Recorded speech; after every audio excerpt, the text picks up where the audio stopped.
नमस्कार। नई परख के राष्ट्र मुद्दा कार्यक्रम में आपका स्वागत है। रोज की तरह ही हमारे साथ प्रोफेसर अभय कुमार दुबे हैं, जिनसे हम देश की राजनीति के बारे में बातचीत करेंगे। कार्यक्रम को आगे बढ़ाने से पहले मैं आप सब लोगों से अनुरोध करूंगा कि अगर अभी तक आपने नई परख चैनल को सब्सक्राइब नहीं किया है, आप हमारे साथ नहीं जुड़े हैं, तो आप इस चैनल को जरूर सब्सक्राइब करें और हमारे साथ जुड़ें। अभय सर, नमस्कार। नमस्कार।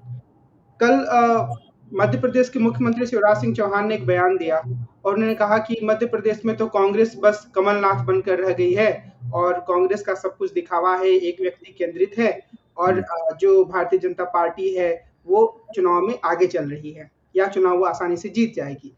तो ये जो उन्होंने एक व्यक्ति पर कांग्रेस के केंद्रित होने का एक जो तंज कसा है, क्या ये उनकी खुद की निराशा है कि मुख्यमंत्री होते हुए भी उन पर भरोसा नहीं जताया गया? कुल मिलाकर मध्य प्रदेश की अभी की राजनीति को आप किस तरीके से देखते हैं? चुनाव किस दिशा में आगे बढ़ रहा है? मध्य प्रदेश के बारे में मेरी एक धीरे धीरे करके मान्यता बनी है और वो मान्यता ये है कि वहां पर कांग्रेस भारतीय जनता पार्टी से एक नहीं बल्कि 2 या 3 कदम आगे है और भारतीय जनता पार्टी पूरी कोशिश करने के बावजूद भी उस अंतराल को भर नहीं पा रही है। और जो चीज भारतीय जनता पार्टी के लिए एक मास्टर स्ट्रोक थी, ज्योतिरादित्य सिंधिया का कांग्रेस छोड़कर भाजपा में चले जाना और उससे कमलनाथ की सरकार गिर जाना और उसकी वजह से शिवराज सिंह को मुख्यमंत्री पद मिलना, वो भारतीय जनता पार्टी के लिए अब उल्टा बैठ रहा है। यानी जो ज्योतिरादित्य सिंधिया की कांग्रेस में रहने से मध्य प्रदेश की कांग्रेस में 3 बड़े गुट थे, एक कमलनाथ गुट, एक दिग्विजय सिंह गुट और एक सिंधिया गुट, महाराज गुट उसको बोलते हैं। कमलनाथ और दिग्विजय सिंह में एकता हो जाती थी और ज्योतिरादित्य सिंधिया उससे अकेले अकेले पड़ जाते थे, लेकिन उन दोनों के बीच की भी एकता टूटती बनती रहती थी। जब ज्योतिरादित्य सिंधिया चले गए तो फिर उन दोनों के बीच में जो आमतौर पर एकता रहती थी वो रंग लाई और आमतौर पर उन दोनों ने मिलकर थोड़े बहुत मतभेदों के बावजूद मध्य प्रदेश में अपने टिकटों को मोटे तौर पर ठीक ठाक तरीके से बांट लिया है। ये स्थिति है। भारतीय जनता पार्टी में ये हो रहा है कि वहां पर जो ग्वालियर चंबल संभाग है, जहां पर उम्मीद ये की जाती थी कि ज्योतिरादित्य सिंधिया के भाजपा में आने से भाजपा को बहुत ज्यादा बड़ा उछाल मिलेगा, वहां उल्टा हो गया। वहां इनके ज्यादातर लोग जिन्हें भाजपा में फायदा नहीं दिखाई पड़ा, वो ऐन मौके पर कांग्रेस में चले गए। जो बचे हुए लोग हैं उनको भाजपा को मजबूरी में टिकट देना पड़ा। उनकी वजह से भाजपा के अपने जो पहले से चले आ रहे लोग थे, क्योंकि ये सब लोग तो कांग्रेसी संस्कृति से आए हुए हैं, जो भाजपा में पहले से बचे हुए लोग थे, उन लोगों को इस बात से काफी निराशा और नाराजगी हुई। तो मध्य प्रदेश में स्थिति यह है कि कांग्रेस के टिकट वितरण के खिलाफ भी तरह तरह के विद्रोह और तरह तरह के प्रदर्शन, नारेबाजी वगैरह सब हो रही है। कमलनाथ के घर के सामने कांग्रेसी नाराज कांग्रेसियों का जमघट लगा हुआ है। लेकिन अगर आप उसकी तुलना भारतीय जनता पार्टी से करें तो आप पाएंगे कि वहां पर बहुत ही जबरदस्त किस्म का ये सब चल रहा है। तो वो भाजपा बहुत मध्य प्रदेश में काफी मुश्किल में है और उसकी मुश्किल की एक बहुत बड़ी वजह है। वो वजह यह है कि पिछले 5 वर्ष में भारतीय जनता पार्टी के आला कमान ने कोई भी नया चेहरा, नए चेहरे की पीठ पे हाथ नहीं रखा और जो पुराना चेहरा था, वर्तमान मुख्यमंत्री है, उसको उन्होंने कोई लिफ्ट नहीं दी। उसको लगातार वो नापसंद करते रहे, उसको मुख्यमंत्री भी बनाए रहे और उसको नापसंद भी करते रहे। और ऐन मौके पर जब चुनाव होने वाले थे उससे पहले उनसे कह दिया कि अगर भारतीय जनता पार्टी जीतेगी तो आप स्वाभाविक रूप से मुख्यमंत्री पद आपको नहीं मिलेगा।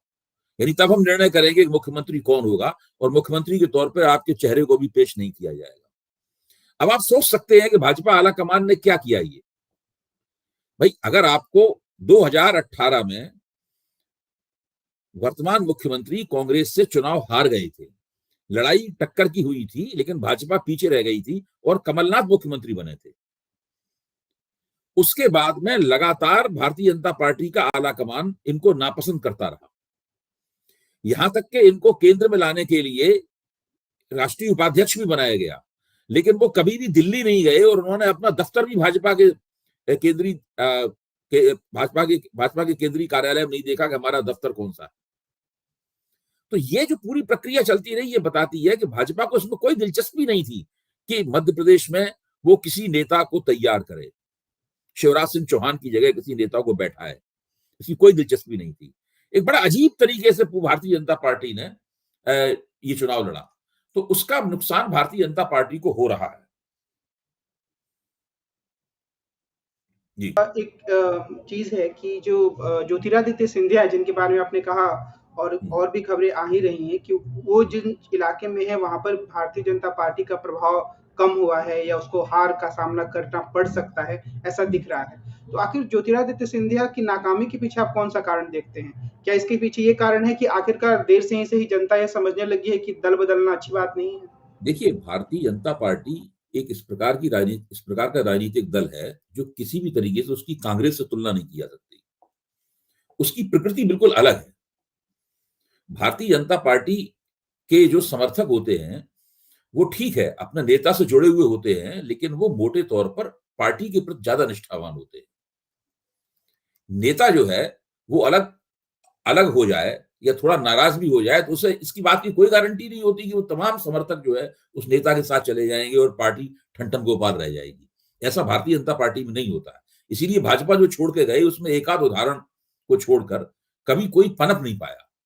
अभी आप उमा भारती को देखिए, उमा भारती बहुत नाराज है, वो भाजपा के खिलाफ बयान दे रही हैं और उन्होंने लोधी समुदाय जिसकी वो नेता मानी जाती हैं, जो मध्य प्रदेश में अच्छी खासी संख्या में है, उससे उन्होंने कहा है कि आपको जहां चाहे वोट दीजिए, आप कोई भाजपा से बंधे हुए नहीं है। आप सोचिए, भाजपा की जो पूर्व मुख्यमंत्री हैं, राष्ट्रीय उपाध्यक्ष रही, बहुत बड़ी नेता रही भाजपा की, वो ये अपने जनाधार के साथ ये कह रही है। इससे आप अंदाजा लगा सकते हैं कि भारतीय जनता पार्टी में सब कुछ भी ठीक नहीं है वहां पर। दूसरी बात, ज्योतिरादित्य सिंधिया कांग्रेस की संस्कृति से आए थे, तो उनके और उनके समर्थकों को भाजपा में इस रूप में देखा जाता है कि उन्हें ऊपर से ड्रॉप किया गया है। वो एक छतरीधारी सैनिक की तरह भाजपा में उतरे हैं और उनको बड़े पदों पर बैठा दिया गया है और उनका दबाव है कि उनके जो समर्थक हैं उन सबको भी भाजपा में अच्छी, माकूल और फायदे की जगहों पर लाया जाए। तो जब शिवराज सिंह चौहान से पूछा गया कि भाई, प्रधानमंत्री ने तो अभी एक अपने उसमें कह दिया कि ये तो गुजरात के दामाद हैं, गुजरात के काठियावाड़ राजघराने में इनकी शादी हुई है ज्योतिरादित्य सिंधिया की, तो उनसे अब कह दिया गया गुजरात के दामाद है। उनसे पूछा गया कि क्या दामाद को ही बाद में मुख्यमंत्री बनाया जाएगा? तो उन्होंने कहा, शिवराज सिंह चौहान ने, कि भाई दामाद तो हमने पहले ही बना दिया था, कांग्रेस से लाके केंद्र में मंत्री बना के बैठाया हुआ है, दामाद तो वो हमारे हैं ही। तो आप समझ सकते हैं कि इस पूरी बात में कितना तीखापन है, कितनी तलखी है इस पूरी बात में। जब ये हो रहा हो किसी पार्टी में, तो वो कभी भी भाजपा के अंदर, जिसे कहते हैं अंग्रेजी में जेल होना, यानी भाजपा के अंदर उनका सामंजस्य कभी नहीं बैठ पाया। वो अगर भारतीय जनता पार्टी माधवराव ज्योतिरादित्य सिंधिया को ही कह देती कि भाई इनको ही मुख्यमंत्री बनाया जाएगा और उनको 2-3 साल पहले प्रोजेक्ट कर दिया जाता, तो भी धीरे धीरे करके वो भाजपा की जो प्रदेश की संस्कृति थी उसके अंदर रम सकते थे, ऐसी बात नहीं है। आप देखिए, हेमंत बिश्व शर्मा जिंदगी भर कांग्रेस में रहे, लेकिन वो भाजपा में पूरी तरह रच बस गए हैं, भाजपा की भाषा बोलने लगे हैं। ऐसे बहुत से लोग हैं भारतीय जनता पार्टी में जो बाहर से आए हैं और अब जो राष्ट्रीय स्वयंसेवक संघ के विचारधारात्मक रूप से प्रशिक्षित लोगों से भी ज्यादा आरएसएस की और संघ की हिंदुत्ववादी भाषा बोलते हैं। ऐसे लोगों की भाजपा में कमी नहीं है, लेकिन ज्योतिरादित्य सिंधिया अभी भी ऐसा लगते हैं कि वो एक पैचवर्क है, मतलब एक थिगड़े की तरह उसके ऊपर उनको लगा दिया गया है। वो भाजपा की संस्कृति में रच बस नहीं पाए हैं और आलाकमान ने भी उनको केंद्र में एक जगह जरूर दे रखी है, लेकिन प्रदेश की राजनीति से उनको दूर रखा है लगातार। आज भी कहां वो प्रदेश में घूम घूम के कहां चुनाव प्रचार कर रहे हैं? आप बताइए कि ज्योतिरादित्य सिंधिया बहुत अच्छे वक्ता भी हैं, अच्छा भाषण देते हैं। कांग्रेस में थे तो उनके भाषण आमतौर पर मैंने भाषणों की क्लिप देखी है, वो कांग्रेस के पक्ष में बहुत अच्छा भाषण देते थे, लेकिन वो भाजपा के पक्ष उन्हें अविश्वास प्रस्ताव के ऊपर जो बहस हुई थी उसमें तो उतारा गया था भाजपा की तरफ से बोलने के लिए लेकिन अभी तक एक अपने स्टार चुनाव प्रचारक की भूमिका में वो नहीं आ पाए। आएंगे, वो जाएंगे, वो अपने इलाके में उनसे कहा जाएगा कि कम से कम जो उनके समर्थकों को टिकट मिला है तो उनके निर्वाचन क्षेत्रों में तो जाएंगे ही प्रचार करने के लिए। लेकिन इससे आप अंदाजा लगा सकते हैं कि मसला है क्या। भाजपा बुरी तरीके से तितर बितर हुई पार्टी वहां पर है। ऐसी तितर बितर कांग्रेस में भी थोड़ी थोड़ी दिखाई पड़ती है, लेकिन अगर आप दोनों की तुलना करें, कांग्रेस को तो एंटी इनकम्बेंसी का सामना करना नहीं पड़ता है। भाजपा को तो एंटी इनकम्बेंसी, लगातार एक ही चेहरा 18 साल से मुख्यमंत्री है, उस चेहरे के प्रति एक ऊब, एक उकताहट, ये इन सब चीजों का सामना करना पड़ रहा है। ये जो ज्योतिरादित्य सिंधिया भाजपा में जाकर हिमंत बिस्वा शर्मा नहीं बन पाए, तो शायद उसमें राहुल गांधी का ऑब्जर्वेशन सबसे सटीक लगता है, जिन्होंने कहा था कि ज्योतिरादित्य कभी भाजपा में सहज नहीं हो पाएंगे, मैं उनको बचपन से जानता हूँ। तो खैर ठीक बात है। नहीं, राहुल जी ने ये जो कहा था वो अब वास्तव में सही भी लग रहा है, क्योंकि देखिए उनके आधे से ज्यादा समर्थक दोबारा कांग्रेस में चले गए हैं, उनके प्रति भी उनके मन में हमदर्दी है। अब उनको कांग्रेस से अगर टिकट मिलेगा तो वो उनके खिलाफ प्रचार करने के लिए नहीं जाएंगे। तो एक इस तरह की जब स्थिति बनी हुई है एक प्रदेश में, जहां आपकी पार्टी 20 साल पुरानी सरकार की एंटी इनकम्बेंसी का सामना करना पड़ रही है, पार्टी पर यह भी आरोप है कि आपको जनादेश नहीं मिला था, फिर भी आपने तोड़फोड़ करके दल बदल करवा के सरकार हस्तगत की और आप हुकूमत कर रहे हैं। उसके बाद कोई ऐसा शिवराज सिंह की सरकार ने ऐसा कोई बहुत बड़ा तीर मारा हो वो अपने शासन काल में, ऐसा भी नहीं है।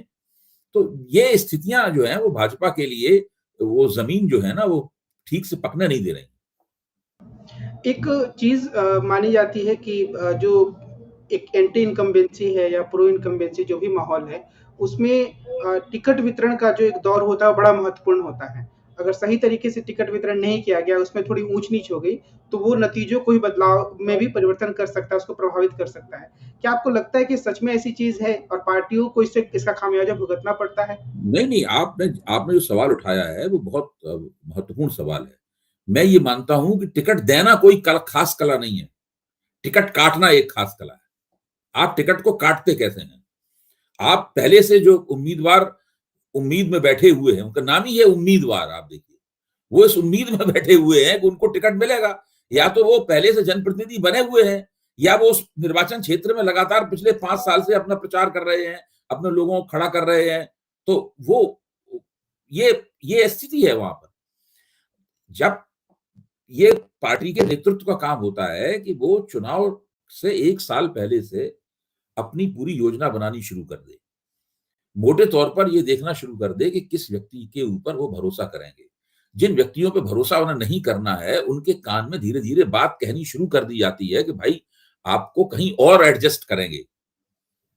अच्छा, आपने किसी से कुछ भी नहीं कहा, क्योंकि मोदी जी तो मानते हैं कि वो जाएंगे और चुनाव जीत लेंगे, किसी से कुछ कहने की जरूरत ही नहीं है। अगर स्थानीय स्तर पर, अच्छा, जब स्थानीय स्तर का नेतृत्व होता है और चुनाव की बागडोर उसके हाथ में होती है,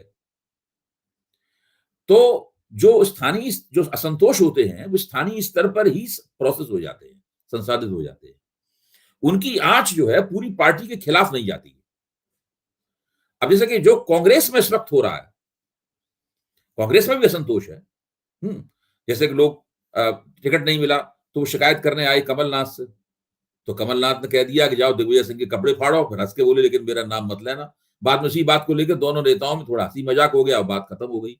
तो ये मैं एक उदाहरण के तौर पर कह रहा हूं कि वो जो असंतोष था टिकट ना मिलने का, साथ में कमलनाथ ने यह भी कहा कि तुम जिनके टिकट में बात कर रहे हो, हम तो आपको उनसे भी ज्यादा पसंद करते हैं, आप हमें क्या बताएंगे, हम तो चाहते थे कि उनको टिकट मिले, अब लेकिन नहीं मिल पाया। अब जैसे कि जो इस वक्त मध्य प्रदेश में कांग्रेस के जो इंचार्ज हैं, तो सुरजेवाला। हाँ, सुरजेवाला, तो वो क्या कर रहे हैं, जब उनसे कोई कहता है कि हमें टिकट चाहिए, तो उन्हें अगर वो चाहते हैं तो गेंद जो है वो दिग्विजय सिंह के कोर्ट में उछाल देते हैं कि भाई ये तो वो, या कभी कमलनाथ के कोर्ट में उछाल देते हैं और चुपचाप बैठे हुए। लेकिन वो दोनों जो नेता हैं मध्य प्रदेश के, उन्हीं नेताओं पर सारी जिम्मेदारी डालते हैं। वो जिम्मेदारी प्रियंका गांधी पे, राहुल गांधी पे, मल्लिकार्जुन खड़गे पे नहीं आ रही है। जो कुछ भी नाराजगी है, हंगामा है, गड़बड़ है, वो सब स्थानीय स्तर पर ही संसाधित हो रही है। भाजपा में क्या है कि जो केंद्रीय नेता है अपना टेलीफोन बंद किए बैठे हुए हैं। किसी भी केंद्रीय नेता को पता भाजपा के फोन नहीं कर सकते जो मध्य प्रदेश से जुड़े हुए हैं। और जिनको इंचार्ज बनाया गया है वहां पर, जिन लोगों को कहा गया कि भाई आप जरा देखिए, मतलब उनमें एक नेता का फोन जब एक लग दिया तो उधर से उनको दूसरी तरफ से उन्हें बहुत कड़ी भाषा का सामना करना पड़ा, जिसका मैं अभी जिक्र नहीं कर सकता हूं यहां पे। तो ये दोनों पक्षों के जो काम करने के तरीके हैं उनमें फर्क है। और ये तरीके आप राजस्थान और छत्तीसगढ़ में भी देख सकते हैं। भाई ये तीनों लोग, वसुंधरा राजे सिंधिया, रमन सिंह और शिवराज सिंह चौहान, ये तीनों 2018 में कांग्रेस से चुनाव हार गए थे। सब लोग जानते हैं कि आला कमान इनको नापसंद भी करता है। आला कमान घोषणा पूर्वक तो ना ये बात कहेगा, लेकिन सब लोग जानते हैं नापसंद भी करता। आप नापसंद भी करते हैं, वो चुनाव भी हार गए, सत्ता से भी हट गए, लेकिन इसके बावजूद भी आप किसी और को नेता बना नहीं रहे वहां पे। इसका सीधा मतलब है कि आपको कोई दिलचस्पी नहीं है नेता बनाने में। 5 साल बहुत होते हैं, और भाजपा जैसी पार्टी के लिए आपको कोई दिलचस्पी नहीं थी कि कोई आप दूसरा नेता खड़ा करें। आप बिल्कुल पहले से तय करके बैठे थे, चुनाव आएगा, मोदी जी जाएंगे और नारा लगाएंगे, एमपी के मन में मोदी और मोदी के मन में एमपी, और चुनाव लड़ा जाएगा। जो होगा फिर देखा जाएगा उसके बदले में। एक चीज और आजकल के दौर में आई है, जो पहले से ही चली आ रही है, और अभी भी जब चुनाव की चर्चा होती है तो उसकी बार बार चर्चा होती है कि कोई एक फलाने विशेषज्ञ हैं, वो गए, उन्होंने सर्वेक्षण किया, उन्होंने रिपोर्ट दी, उसके आधार पर किसी कैंडिडेट को टिकट मिलेगा या नहीं मिलेगा। तो ये जो हमारे देश में चुनाव का जो एक रूप है, जिसमें एक प्रशांत किशोर या कोई कई और नाम है जो विशेषज्ञ बन के आते हैं, क्या ये कहा जा सकता है कि ये एक तरीके से लोकतांत्रिक राजनीति को हाईजेक करने जैसा है, और वो अपने आप को थोप रहे हैं लोकतंत्र पर? नहीं, हाईजैक करना ऐसा नहीं है, मैं ये नहीं मानता। अब देखिए, नरेश अरोड़ा जो है वो एक तरह से प्रशांत किशोर ही है। नरेश अरोड़ा है, जिन्होंने कर्नाटक में कांग्रेस के कामकाज को देखा और कामयाब हुए। अब वो राजस्थान में गहलोत के कामकाज को देख रहे हैं, उनके चुनाव का प्रबंधन कर रहे हैं। तो जब उनसे नरेश अरोड़ा से एक इंटरव्यू में, मैं भी था उसमें शामिल, तो नरेश अरोड़ा से बातचीत हुई, तो उन्होंने कहा कि भाई आप किस आधार पर काम करते हैं, क्या करते हैं? तो उन्होंने कहा देखिए, हम लोगों की ये हैसियत नहीं है कि हम गहलोत और सिद्धरमैया ऐसे लोगों को ये समझा पाए कि चुनाव कैसे लड़ा जाता है। ये वो लोग जानते हैं कि चुनाव कैसे लड़ना है। ये तो वो बताते हैं कि हमें करना क्या है। वो बताते हैं कि हमारी समस्या ये है, इसका कोई सॉल्यूशन हो तो आप बताइए। वो बताते हैं कि कहां हमें जोर देना है, कहां हमें जोर नहीं देना है। इसलिए ये मानना कि प्रशांत किशोर जाके अपनी कोई योजना बनाते हैं और वो पार्टी के ऊपर थोप दी जाती है और पार्टी उस योजना को मानने के लिए बाध्य है, अगर पार्टी नहीं मानेगी तो ऐसा कुछ नहीं होता है। पार्टी का नेतृत्व मोटे तौर पर जो बातें पेश करता है, जो नक्शा पेश करता है, उसी नक्शे को किस तरीके से धरती पर उतारना है, ये काम करने के लिए, ये व्यवस्था करने के लिए, ये बंदोबस्त करने का काम ये लोग करते हैं। अच्छा, धीरे धीरे हो क्या रहा है, देखिए, कम्युनिस्ट पार्टी कभी भी किसी ऐसे चुनावी प्रबंधक को अपने यहां नहीं लेती। क्यों? कि वो वास्तव में कार्यकर्ता आधारित पार्टी है। वहां एक सिस्टम होता है, नीचे से ऊपर तक रिपोर्टिंग सिस्टम होता है। आप कम्युनिस्ट पार्टी के सीधे सीधे कार्यकर्ता नहीं। भाजपा में क्या है, आप मिस्ड कॉल देकर भाजपा के कार्यकर्ता बन सकते हैं, लेकिन कम्युनिस्ट पार्टी का मिस्ड कॉल देकर कार्यकर्ता नहीं बन सकते। आपको किसी मजदूर मोर्चे पर, किसान मोर्चे पर, किसी मोर्चे पर आपको कुछ काम करना पड़ेगा कुछ दिन, फिर आपको ध्यान से देखा जाएगा कि ये बंदा कैसा है, ठीक काम कर रहा है कि नहीं कर रहा है। अगर ठीक काम कर रहा है तो पार्टी का होल टाइमर और कार्यकर्ता बना लिया जाएगा। यानी उसको पहले से एक परीक्षा के दौर से गुजरना पड़ता है। तो वो कभी भी चुनाव प्रबंधकों, वो उनके पास अपने चुनाव प्रबंधक होते हैं, उनका अपना तरीका है। लेकिन मास पार्टियां हैं, कांग्रेस, समाजवादी पार्टी या भारतीय जनता पार्टी, ये जन पार्टियां हैं, मास पार्टियां हैं। तो इनको प्रबंधकों की आवश्यकता होती है। एक पुराने जमाने में इनके पास भी पार्टी के अंदर इस तरह के लोग होते हैं, इनका काम ही चुनाव प्रबंधन करना होता था। धीरे धीरे करके इस तरह के लोगों को किराए पे लिया जाने लगा। तो ये इस तरीके से पूरा काम होता है। ये मानना कि ये लोग लोकतंत्र को हाईजैक कर लेते हैं। वो आप देखिए, 2014 की जो भाजपा की जीत हुई थी, उसमें प्रशांत किशोर की भूमिका थी। प्रशांत किशोर उसमें उस चुनावी भूमिका प्रशांत किशोर ने प्रबंधन किया था। और चुनाव के तुरंत बाद जब वो अमित शाह से मिले, तो अमित शाह ने उनसे कह दिया कि हमें आपकी जरूरत नहीं है। उसके बाद उन्होंने और कई लोगों का चुनावी प्रबंधन किया। उन्होंने नीतीश कुमार का चुनावी प्रबंधन किया, उन्होंने उत्तर प्रदेश में कांग्रेस का चुनावी प्रबंधन किया, उन्होंने कई लोगों का चुनाव प्रबंधन किया, और उसमें वो बहुत जगह कामयाब भी रहे, एक आध जगह नाकाम भी रहे। ये एक आखिरी सवाल महाराष्ट्र की राजनीति से जुड़ा हुआ है। वहां पर एक आंदोलन पिछले महीने से चल रहा है, वैसे तो आंदोलन काफी पुराना है, मराठा आरक्षण को लेकर, कि मराठा जाति को भी कुनबी के रूप में मान्यता दी जाए और उसको ओबीसी में शामिल किया जाए। तो उसको लेकर 3-4 युवाओं ने आत्मदाह भी कर लिया है और उन्होंने अल्टीमेटम दिया है कि अगर 24 तक लागू नहीं होता है, 24 अक्टूबर तक, तो हम 25 से फिर आमरण अनशन पे बैठेंगे। तो ये जो आरक्षण की राजनीति है, उसे आप किस रूप में इस नए तरह के घटनाक्रम को देखते हैं? और उससे भी बड़ा सवाल ये है कि क्या ये जो शिंदे, अभी जो मुख्यमंत्री एकनाथ शिंदे, उनके लिए एक अवसर के रूप में है कि वो आरक्षण लागू करके अपने लिए एक वीपी सिंह मूवमेंट बना सकें? कम से कम वो मराठाओं के बड़े नेता बन जाएंगे। वो आरक्षण लागू नहीं कर सकते, वो मराठाओं को आरक्षण नहीं दे सकते। मुझे पक्का यकीन है कि उन्हें भारतीय जनता पार्टी उन्हें ऐसा नहीं करने देगी। दूसरी बात यह है कि इससे ये पता लगता है कि भारत में जो भी कुछ आर्थिक वृद्धि और विकास हो रहा है, उसका फायदा सब लोगों तक नहीं पहुंच रहा है। अब मराठा समुदाय जो कि एक शक्तिशाली और जिसे आप डोमिनेंट कास्ट कहते हैं, अब शरद पवार भी तो मराठा हैं, जिनको आप डोमिनेंट कास्ट कहते हैं, जिनका महाराष्ट्र की राजनीति में इतना ज्यादा दबदबा रहा है। शिवसेना एक बार मराठी भावनाओं की ही पार्टी थी एक जमाने में, जब तक वो मुसलमान विरोधी पार्टी नहीं हुई थी। इतने दबदबे वाले समुदाय के अंदर भी एक बहुत बड़ा तबका ऐसा है जिसको आरक्षण के जरिए सशक्तिकरण की आवश्यकता है। इसी तरीके से जाटों में भी हो गया है। ये भी सब दबदबे वाले समुदाय हैं, यानी दबदबे वाले समुदायों में भी एक क्रीमी लेयर है और बाकी एक बहुत बड़ा हिस्सा ऐसा है जिसको आरक्षण की आवश्यकता है। तो मांग वहां से उठती है और उसको मराठों का जो आंदोलन है अपने आप में अनूठा आंदोलन है। आप देखिए, इस आंदोलन में चुपचाप वो मौन जुलूस निकालते थे। वो मौन जुलूस उनके बड़े ऐतिहासिक जुलूस है और कई सरकारों को उन्होंने देख लिया। इस बार उनके निशाने पर ये शिवसेना के टूटे हुए हिस्से की और एनसीपी के टूटे हुए हिस्से की और भारतीय जनता पार्टी की सरकार है। अजित पवार भी तो मराठा हैं, ये सारे लोग मराठा ही है, फडणवीस को छोड़ के। फडणवीस ब्राह्मण है, बाकी ये सब लोग तो मराठा हैं। तो लेकिन ये लोग मराठों को आरक्षण नहीं दे सकते। उनके लिए तमाम केंद्र से उन्हें पूछताछ करनी पड़ेगी और केंद्र इसके लिए तैयार नहीं होगा। तो इस आंदोलन का लगातार भाजपा की मौजूदा मोर्चा सरकार जो है उसको नुकसान हो रहा है और इसका उन्हें चुनाव में खामियाजा उठाना पड़ेगा। इस बारे में और भी जो घटनाक्रम आगे होगा उस पर हमारी नजर रहेगी। आज की बातचीत के लिए सर आपको बहुत बहुत धन्यवाद। हम कल फिर मिलेंगे और देश की राजनीति से जुड़े कुछ प्रमुख मुद्दों पर प्रोफेसर अभय कुमार दुबे से बातचीत करेंगे। अगर अभी तक आपने नई परख चैनल को सब्सक्राइब नहीं किया है तो आप इसे जरूर सब्सक्राइब करें और हमारे साथ नियमित रूप से जुड़ें। आज की बातचीत के लिए अभय सर आपको बहुत बहुत धन्यवाद। हम कल फिर मिलेंगे। नमस्कार।